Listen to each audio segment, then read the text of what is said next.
Hi friends, welcome to lesson tuition. तो इस lecture से हम लोग हमारा नया टॉपिक स्टार्ट कर रहे होंगे जो कि हमारा ट्रिपल इंटीग्रेशन। इससे पहले हम लोग एरिया अंडर कर्व और डबल इंटीग्रेशन फिनिश कर चुके हैं। तो उसमें से किसी भी लेक्चर को मिस कर गए हो तो नीचे डिस्क्रिप्शन बॉक्स में आपको इंटीग्रल कैलकुलस की प्लेलिस्ट मिल जाएगी। वहाँ से आप एरिया अंडर कर्व और डबल इंटीग्रेशन के सारे लेक्चर्स देख सकते हो। बाकी हम लोग हमारा नया टॉपिक स्टार्ट करते हैं, ट्रिपल इंटीग्रेशन। ट्रिपल इंटीग्रेशन का मतलब मैं आपको सिंपली बताऊँ तो वॉल्यूम। डबल इंटीग्रेशन जब तुम कर रहे थे तो तुम ये बताओ मेरे को, डबल इंटीग्रेशन में क्या हो रहा था? एक एक्स एक्सिस होता था, एक वाई एक्सिस होता था, 2 एक्सिस होते थे। अब उसमें कोई भी तुम्हारा, जैसे मान लो कि तुमने ये पैराबोला बना दिया 2, 1 सेकंड ना, ये 2 पैराबोला बना दिया। अब इसके बीच में जो एरिया वगैरह टाइप्स है, मतलब बेसिकली एक्स और वाई एक्सिस में जो एरिया वगैरह निकालना होता था 2 प्लेन में, वो हम एरिया फाइंड आउट करते थे डबल इंटीग्रेशन में।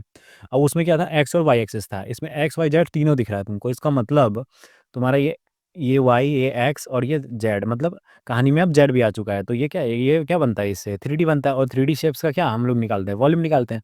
तो बेसिकली यहाँ पे ट्रिपल इंटीग्रेशन का मतलब वॉल्यूम है, ये समझाने के लिए बता रहा हूँ। ये वाला कॉन्सेप्ट का उतना काम नहीं है फिर, पर तुम्हें एक सिंपल सा एक ओवरव्यू टाइप्स में दे देना चाह रहा हूँ। तो जैसे यहाँ पे तुम्हारा क्यूब बन गया, ठीक है, तो इसका तुमको वॉल्यूम निकालना हो गया, तो ये तुम्हारा बेसिकली तुम ट्रिपल इंटीग्रेशन से भी निकाल सकते हो, ठीक है। तो ये चीज़ समझ गए। अब आगे फर्दर प्रोसीड करते हैं, ठीक है। इसका बेसिक इंट्रोडक्शन मैंने दे दिया कि इसका मतलब क्या होता है। बाकी न्यूमेरिकल तो हम अलग तरीके से सॉल्व कर रहे होंगे। तो देखो, अब ये तुम्हारा ट्रिपल इंटीग्रेशन है और यहाँ तुम्हें x plus y plus z और d x d y d z तुमको इस सीक्वेंस में दे रखा है, ठीक है। तो तुमको सबसे पहला चीज़ देखना है कि तुम्हारा जो इंटरनल इंटीग्रेशन है, सबसे पहले ये सब अंदर से सबसे पहला, उसमें क्या है, एक्स और जेड है, ठीक है। एक्स और जेड है, मतलब एक्स और जेड तो कहानी से खत्म। इसका मतलब किसका लिमिट हो सकता है? ऑब्वियसली ये वाई का ही हो सकता है ना। एक्स का तो नहीं हो सकता, ऑलरेडी एक्स है। जेड का भी नहीं हो सकता, तो किसका हो गया? वाई का हो गया। अब ये वाई हमारा लिस्ट में से जा चुका है, वाई खत्म, ठीक है। अब क्या है तुम्हारा, उसके बाद अंदर से ही देखना है, तो अंदर से दूसरा वाला देखो, तो जीरो से जेड, तो जीरो से जेड, तो इसमें तुमको जेड आ चुका है। तो वाई हमारा खत्म हो चुका है, वाई किसी का बन चुका है ना। अब तुम्हारा जेड तुम्हारा इसमें है, तो इसका मतलब ये वाई का तो नहीं हो सकता, ये जेड का भी नहीं हो सकता, तो बचता क्या है? एक्स। तो ऑब्वियसली ये एक्स का ही होगा ना। ये हो गया एक्स का। अब वाई हो गया, एक्स हो गया, तो लास्ट में तो जेड ही बच रहा है ना तुम्हारे पास, खत्म। अब ये कॉन्सेप्ट यहाँ समझ गया। अब आता है यहाँ पे कि 3 बार इंटीग्रेशन करना है, वो चीज़ हम लोग कैसे कर रहे होंगे। और यहाँ पे एक्स वाई जेड 3 चीज़ है, ठीक है। तो अब समझो यहाँ पे बात को, तुम्हारा सॉल्यूशन में सॉल्व करता हूँ। देखो यहाँ पे तुम्हारा इंटरनल वाई है ना, तो सेम सेम तुम्हारा डबल इंटीग्रेशन था ना कि इंटरनल वाई है तो पहले वाई के रिस्पेक्ट में, फिर क्या है दूसरा नंबर पे अंदर से एक्स है, तो फिर एक्स के रिस्पेक्ट में इंटीग्रेशन, फिर अंदर से तीसरे नंबर पे क्या है तुम्हारा जेड, तो फिर लास्ट में जेड। तो सीक्वेंस वही फॉलो करना है जो डबल इंटीग्रेशन में कर रहे थे, ठीक है। तो यहाँ पे तुम्हारा आई इक्वल टू है इंटीग्रेशन -1 से, ये -1 था क्वेश्चन में, ओके ब्रो, एक सेकेंड, हाँ। ये हमारा क्वेश्चन में -1 था। मैं इसको पहले सॉल्व कर रखा है, तो इसलिए मेरे को याद था कि ये -1 था, तो मैंने पहले ही गलती सुधार ली ताकि आगे कुछ प्रॉब्लम ना हो। चलो सही टाइम पे आ गया मुझे। तो यहाँ पे -1 से 1 इंटीग्रेशन है। अब यहाँ पे तुम्हारा सेकंड इंटीग्रेशन जो है वो 0 से जेड है। और यहाँ पे तुम्हारा थर्ड इंटीग्रेशन जो है वो क्या है तुम्हारा, एक्स माइनस जेड, और ये क्या है, एक्स प्लस जेड। अब ये तुम्हारा आ गया अंदर x plus y plus z, ये फंक्शन। तो पहले किसके रिस्पेक्ट में करोगे? पहले तुम इसको करोगे वाई के रिस्पेक्ट में, क्योंकि इंटरनल लिमिट वाई का है, ठीक है। और इसको तुमने क्लोज कर दिया। फिर दूसरा नंबर पे किसको करोगे? एक्स है ना दूसरा, तो एक्स के रिस्पेक्ट में। फिर तीसरे नंबर पे जेड के रिस्पेक्ट में, तो लास्ट में गया डी जेड। बस अब इसको सॉल्व करते जाते हैं स्टेप बाय स्टेप। तो यहाँ पे हम इसका इंटीग्रेशन करेंगे वाई के रिस्पेक्ट में, ठीक है। तो वाई के रिस्पेक्ट में एक्स कांस्टेंट है, ये जेड कांस्टेंट है, ठीक है। तो इसका मतलब 1 एक्स इंटू 1 हुआ इसका मतलब, ठीक है। तो एक्स तो कांस्टेंट है, तो 1 का इंटीग्रेशन वाई, फिर वाई का इंटीग्रेशन क्या हो जाएगा, वाई स्क्वायर बाई 2, ठीक है। और यहाँ पे आते हैं फिर प्लस तुम्हारा ये जेड कांस्टेंट है, तो 1 का इंटीग्रेशन वाई, ठीक है। तो ये तुम्हारा इंटीग्रेशन सॉल्व हो गया। अब इसमें तुम्हें लिमिट वगैरह देखना होगा। लिमिट क्या है तुम्हारा, मैं लिख देता हूँ, एक्स माइनस जेड से x plus Z, x plus Z हो गया। और इंटीग्रेशन तुम्हारा 0 से जेड, और इससे बात क्या है, -1 से 1, ठीक है। तो ये चीज़ हो गई तुम्हारी यहाँ पे। अब देखो, अब क्या करना है मुझे, यहाँ पे इसके आगे जो बचा हुआ है वो लिख देना है, डी एक्स बचा हुआ है और डी जेड बचा हुआ है, ठीक है। अब हो गया। अब इसमें क्या करना, स्टेप बाय स्टेप बस लिमिट पुट करना है। अब लिमिट पुट कर देते हैं इसमें। तो ये तुम्हारा इसमें तुम्हारा y का लिमिट पुट करेंगे, जो जो y दिख रहा है, बाकी किसी में पुट नहीं करेंगे क्योंकि इसको y के रिस्पेक्ट में इंटीग्रेट किए थे। तो x को तो ऐसे ही रख लो, इसका y पहले अपर वाला लिमिट पुट करो, ठीक है। तो क्या बन जाएगा x प्लस जेड, और इसी y में लोअर भी पुट कर दे तो माइनस एक्स माइनस जेड, तो माइनस एक्स और ये माइनस माइनस प्लस होके जेड हो गया, ठीक है। तो इसको माइनस कर दिया, तो इसका पूरा ही खत्म हो गया काम, ठीक है। अब आते हैं दूसरे वाले पे, फिर तुम्हारा प्लस 1/2 हम बाहर कॉमन ले लेते हैं, और ये वाई स्क्वायर है, तो पहले अपर लिमिट पुट करो, वाई स्क्वायर है तो क्या बन जाएगा, एक्स प्लस जेड का होल स्क्वायर।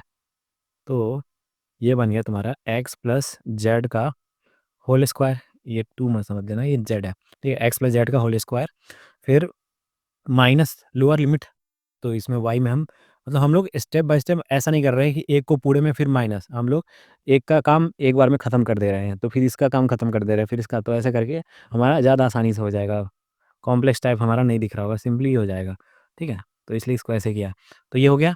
अब लास्ट क्या है, प्लस जेड वाई, तो जेड तो हमारा कांस्टेंट है, और वाई पहले क्या है, एक्स प्लस जेड, फिर माइनस एक्स माइनस जेड, तो माइनस एक्स हो जाएगा और माइनस माइनस प्लस जेड, ये तुम्हारा प्लस जेड, ये हो गया। अब तुम्हारा ये इंटीग्रेशन का लिमिट हो चुका है पुट, ठीक है। तो ये क्या बचता है इधर last, D x D Z, और यहाँ पे क्या था, 0 से जेड और -1 से 1, ठीक है, ये हो गया। अब इसके आगे बढ़ते हैं, अब इसके आगे हमारा इसका y का काम तो खत्म हो चुका है, अब हम क्योंकि इसका x का काम करना है, तो इसमें पहले हम लोग इसमें देखते हैं कुछ सिंप्लीफाई वगैरह कर लेते हैं, क्योंकि इतना लंबा सा है, ऑब्वियसली तुम इसमें तो नहीं कुछ छेड़छाड़ करोगे, पहले देख लोगे कि कुछ कैंसिल वगैरह या थोड़ा सिंप्लीफाई होकर छोटा हो रहा है क्या। तो चलो देखते हैं, यहाँ पे मेरे को x और x कैंसिल होता हुआ दिख रहा है, ठीक है। तो ये यहाँ पे ये चीज़ तो हमें दिख गई, यहाँ पे मुझे दिख रहा है ये z और z तुम्हारा 2zx बन जाएगा, ठीक है। तो यहाँ पे मैं लिख देता हूँ 2xz, ठीक है, ये बन गया, ये पहला खत्म, देखो ये छोटा हो गया ना। अब ऐसे ही करके सिंप्लीफाई कर लेंगे पहले, उसके बाद हम लोग आगे इंटीग्रेशन करेंगे, ठीक है, जब भी सॉल्व करेंगे क्वेश्चन। तो इन दोनों का जब स्क्वायर करोगे, ऐड करोगे, तो एक तो तुम्हारा एक्स स्क्वायर जेड स्क्वायर इसमें भी होगा, एक तो एक्स स्क्वायर जेड स्क्वायर इसमें भी होगा, ठीक है। लेकिन दोनों के आगे निगेटिव लग जाएगा ना, तो एक्स स्क्वायर जेड स्क्वायर इसका cancel, x square Z square इसका कैंसिल, ठीक है।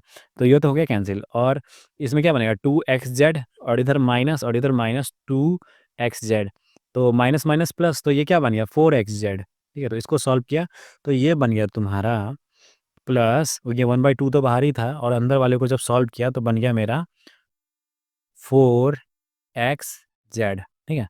अब ये z प्लस जेड 2z, और बाहर हमारा ऑलरेडी 2 है, ठीक है।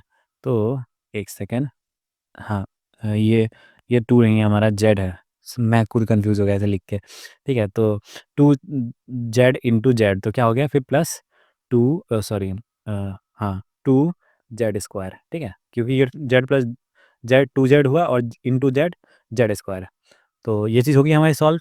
तो अब इसको हम लोग इसको फर्दर प्रोसीड करते हैं, डी एक्स डी जेड 0 से जेड, फिर -1 से 1, ठीक है। तो ये हो गया। अब इसमें बताओ, इसमें कुछ और सिंप्लीफाई हो रहा है क्या, ये तुम्हारा 2 टाइम्स, और ये 2 2 4, क्योंकि ये एक्स जेड है और एक्स जेड है, तो दोनों ऐड हो जाएगा ना, और सिंप्लीफाई हो गया, लो अब तो बिल्कुल सिंपल बन गया। पहले तो लग रहा था कि क्या ही कॉम्प्लेक्स जाएगा, लेकिन देखो नहीं गया। ये 2 और जेड ना मैं एक जैसा लिख दे रहा हूँ, आपको थोड़ा सा अच्छे से लिखना होगा, हाँ ठीक है, ये हो गया। और तुम्हारा यहाँ बाहर डी एक्स है, इसको क्लोज कर देंगे, क्योंकि अब हम लोग इसको एक्स के रिस्पेक्ट में करने वाले हैं, क्योंकि यहाँ तो हमारा काम खत्म हो गया ना। और ये डी जेड लास्ट में करना है, हमें पहले एक्स करके रिस्पेक्ट में करना है, और बाहर एक इंटीग्रेशन बचा हुआ है जो कि -1 से 1 तक का है, ठीक है। अब इसको सॉल्व करते हैं, अब यहाँ पे एक्स के रिस्पेक्ट में करना है, तो 4z तो तुम्हारा क्या हो गया, 4z तो तुम्हारा कॉमन हो गया, इधर क्या बनेगा, एक्स स्क्वायर अपॉन 2, ठीक है, ये एक्स स्क्वायर अपॉन 2 बन गया। फिर प्लस यहाँ पे भी 2z स्क्वायर, इसको भी कॉमन ले लोगे क्योंकि ये भी कांस्टेंट है, और 1 का इंटीग्रेशन क्या होता है, एक्स, हो गया कंप्लीट। बहुत सिंपल इंटीग्रेशन है ब्रो, मतलब टाइम लग रहा है मैं समझ रहा हूँ, लेकिन तुम सोच रहे हो इसमें कुछ भी कॉम्प्लेक्स है क्या, तुम एग्जाम में जल्दी जल्दी कर लोगे, 2 से 3 मिनट में हो जाएगा तुम्हारा। और यहाँ पे डी जेड, अब इंटीग्रेशन जीरो -1 से 1 का रह गया, ठीक है। अब इसमें बस लिमिट पुट कर दो, अब जब लिमिट पुट करोगे तो तुम्हारे पास ये बन के आएगा, देखो तुम जब जीरो पुट करोगे तो ये तो पूरा जीरो ही बन जाएगा, मतलब तुमको सिर्फ जेड ही पुट करना है, क्योंकि जेड -0 लिखो कोई सेंस नहीं है, ठीक है। तो सिर्फ जेड पुट कर दो, तुम्हारा काम खत्म। तो एक्स में पुट करेंगे जेड, क्योंकि एक्स के रिस्पेक्ट में इंटीग्रेट किए हैं, 4z तो हमारा वैसे ही रह जाएगा। और एक्स में जब जेड पुट किए तो ये देखो इसको कैंसिल कर देते हैं ना 2 टाइम्स, तो ये 2, मेरा 2 और जेड काफ़ी सिमिलर है, इसलिए कंफ्यूज हो जाता हूँ मैं कभी कभी। तो ये तुम्हारा एक्स स्क्वायर है, उसमें जेड पुट कर दिया तो ये तुम्हारा बन गया जेड स्क्वायर। फिर प्लस यहाँ पे 2 जेड स्क्वायर ऑलरेडी था, और एक एक्स को हम एक्स के अंदर जेड पुट कर देंगे, ठीक है, एक्स के अंदर ही वैल्यू पुट कर रहे हैं ना, तो तुम्हारा ये बन के आ गया। अब इसका तुमको -1 से 1 तुम्हारा लिमिट है, और इसको जेड के रिस्पेक्ट में करना है इंटीग्रेट, ठीक है। ये तुम्हारा क्या बनेगा, ये देख लो, ये तुम्हारा बनेगा 2z³ स्क्वायर, और पावर में 1 है ना, फिर यहाँ बनेगा तुम्हारा 2z³, ठीक है। तो ये दोनों सेम बन गया, और यहाँ तुम्हारा लिमिट है -1 से 1 dz, ठीक है।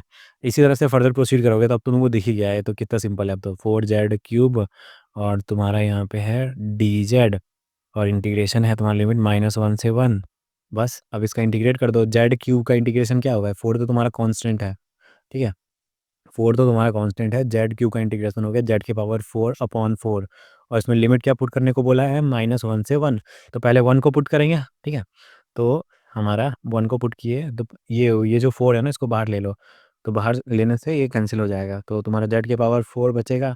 तो z⁴ में पहले 1 पुट किया, तो 1⁴ 1, फिर माइनस z⁴ में -1 पुट किया, और इसके पावर 4 था, तो निगेटिव के पावर कोई इवन है तो ऑब्वियसली ये पॉजिटिव बनाएगा, तो ये 1 बनेगा, ठीक है। और तुम्हारा यहाँ पे फाइनल आंसर क्या हो जाएगा, 0, ठीक है।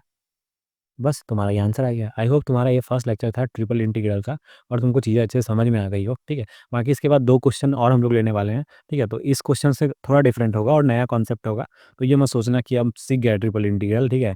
तो उधर भी देखना ज़रूरी है, तो उधर क्योंकि अलग कॉन्सेप्ट है। तो नेक्स्ट लेक्चर में मिलते हैं, बाकी आज के लिए इतना ही। Thank you.